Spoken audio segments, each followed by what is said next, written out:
اور پھر جناب فاطمہ الزہرا کے فضائل میں یہ خود ایک بہت بڑی فضیلت نہیں ہے بلکہ شاید سب سے بڑی، کہ جن کو ہم وجہ تخلیق کائنات کہتے ہیں، حضور اکرم صلی اللہ علیہ وآلہ وسلم، جب میں علماء سے سنتا ہوں یا کہیں پڑھتا ہوں کہ وہ نہ صرف یہ کہ ایک تو ہوتا ہے پیار نہیں بلکہ احترام کتنا زیادہ کیا کرتے تھے اپنی صاحبزادی کا، تو رونگٹے کھڑے ہو جاتے ہیں.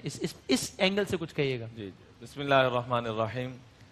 سب سے پہلے تو ایسی مبارک ہستی کا تذکرہ کہ جن کے متعلق آتا ہے کہ پیران پیر عبد القادر جیلانی رحمۃ اللہ علیہ فرماتے ہیں کہ میرے والد صاحب یہ بات کہا کرتے تھے کہ اگر خاتمہ ایمان پہ چاہتے ہو تو اہل بیت سے دلی طور پہ محبت کرنا، ان کے ناموں پہ نام رکھنا، اللہ اس کے صدقے سے تمہاری بخشش. سبحان اللہ. حدیث پاک میں آتا ہے من احبنی، آپ علیہ الصلوۃ والسلام ان شہزادوں کو لے کے بیٹھے ہوئے تھے، اسی اسنا میں دونوں ہستیاں تشریف لائیں، حضرت فاطمہ بھی حضرت علی بھی رضی اللہ تعالیٰ عنہما. تو آپ نے فرمایا من احبنی، جو مجھ سے محبت کرے، وہذین، اور ان بچوں سے، واباہما وامہما، اور ان دونوں کے والدین سے، حضرت فاطمہ اور حضرت علی رضی اللہ تعالیٰ عنہما سے، کان معی فی الجنہ، تو یہ جنت میں میرے ساتھ ہوگا.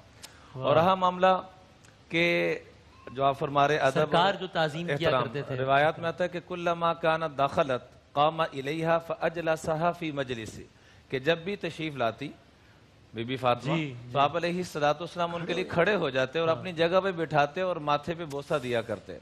اور یہ حکم دیا اکرموا اولادکم. یہاں نا میں جیسے قبلہ مفتی سہیل صاحب نے، مفتی عامر صاحب نے بڑی خوبصورت انداز میں تمہید باندھی کہ ہر اعتبار سے اگر ہم دیکھنا چاہتے ہیں مشعل راہ، مثال اور نمونہ، بیٹی ہونے کے ناطے سے، والدہ ہونے کے ناطے سے، اور ایک مسلمان خاتون ہونے کے ناطے سے، اور بیوی ہونے کے ناطے سے، تو ہر مثال وہ ملتی ہے. میں ہاتھ جوڑ کے درخواست کروں گا کہ خالی ان کے تذکروں کر کے ہم اپنا گزارا نہ کریں، بلکہ ان کی سیرت مبارکہ کو پڑھ کے، کہ ایک مرتبہ ساری رات جاگتے رہے.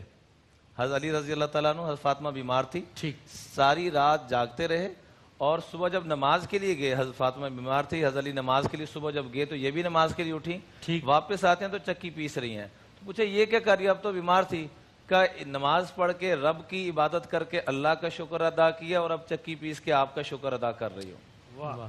تو بیوی ہونے کے ناطے سے بھی معاملہ کر کے دکھایا. اور آخری بات اس میں عرض کروں گا کہ آپ علیہ الصلوۃ والسلام نے صحابہ سے پوچھا کہ عورت کی سب سے اونچی اور اعلیٰ نیکی کیا ہے؟